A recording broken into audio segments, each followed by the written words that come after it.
और मानवी जी का रुक्मिणी का प्रसंग बहुत अच्छा लगा। मैडम आपका भी बहुत अच्छा था। और आपने जिस तरह से बोला मुझे फैन हो गई। कवि और लेखक जो होता है समाज का दर्पण होता है। एक्सप्रेस मतलब इतना अच्छा था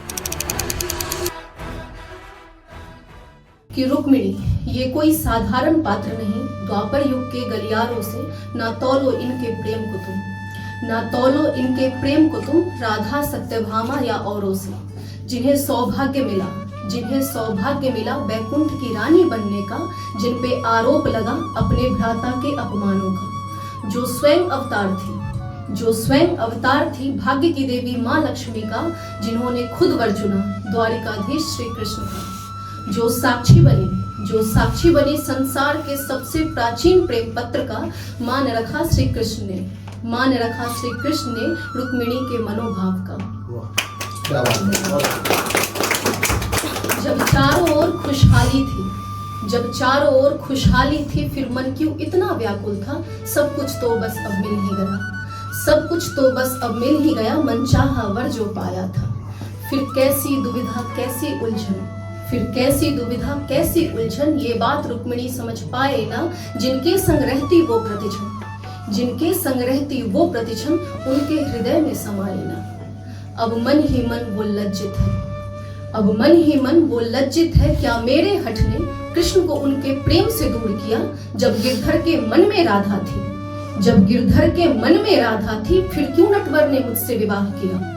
फिर एक सवाल मन में आया। अमूमन महिलाओं के मन में जब भी होती है अनबन तो ये बात आता है कि फिर एक सवाल मन में आया, सब छोड़ यहाँ से जाती हूँ पर पग न बढ़े जब स्मरण हुआ अरे मैं तो बैकुंठ की रानी हूँ। फिर मन में थोड़ा द्वेष हुआ क्यों कृष्णा के मन में राधा है। मुझसे कहते बस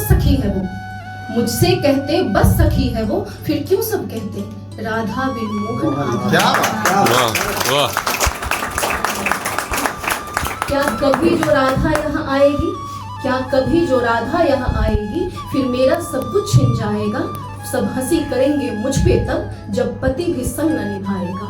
क्योंकि कृष्णा तो राधा के हैं क्यों मेरा साथ वो देंगे तब। नैहर तो पहले छूट गया मैं किससे दुख बांटूंगी तब। जब मन ही मन हुई अति विचलित तो मानो बस ये ठान लिया क्यों मैं ऐसी पीड़ा में है स्वामी इसे समझने का उद्देश्य लिया। जब कक्ष में आए मुरलीधर रुक्मिणी ने बड़े जतन से प्रश्न किया। मैं अति प्रसन्न हूँ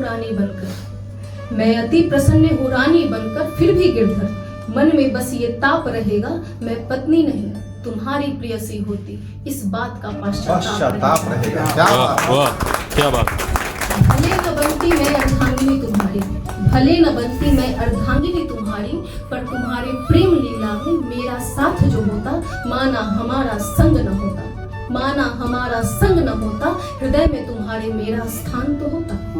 मेरे साथ का क्या ही मतलब जो तुम्हारे हृदय पर मेरा स्थान नहीं। क्यों मुझको याद रखेगी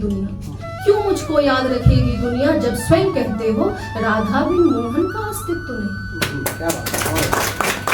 अब एक पत्नी की विवशता, पत्नी को सर्वप्रथम सर्वोत्तम क्यों कहा जाता है इस बात को समझिएगा कि उसके त्याग को समझिएगा, रुक्मिणी के भाव को समझिएगा कि बहुत अचंभित हुई रुक्मिणी जब देखा कृष्ण निरुत्तर थे। कुछ कह न सके अंतर्यामी बस आंखों में कुछ अश्रु थे। सब समझ गई कुछ कह न सकी बस इकटक कृष्ण निहार रही। किस मोड़ पे लाई नियति मुझे ये सोच अंतर मन को धिक्कार रही। कितनी बड़ी मैं हुई अभागन जो मेरे कारण तुम्हारी आंखें भीग गई। नहीं मिटेगा कभी पाप मेरा जो मेरे प्रश्नों से तुम्हारे मन को ठेस लगी। माफी दे दो हे कृष्ण मुझे मैं तो बस चरणों की दासी हूँ। बस रहना हर पल साथ मेरे मैं भी तो हरि प्रेम की प्यासी हूँ। क्या बात। वाह। मेरा एक सवाल आप सबके लिए है, ध्यान दीजिएगा कि क्या समझ पाई ये दुनिया, क्या समझ पाई ये दुनिया रुक्मिणी के त्याग को, कृष्ण के प्रति समर्पण और उनके अनंत स्नेह को। बस कृष्ण सेवा में लीन होकर भूली अपने हर अधिकार को। क्या याद रखेगा ये संसार, क्या याद रखेगा ये संसार उनके इस एक तरफा प्यार को। जय वाह। श्री कृष्ण। जय श्री कृष्ण।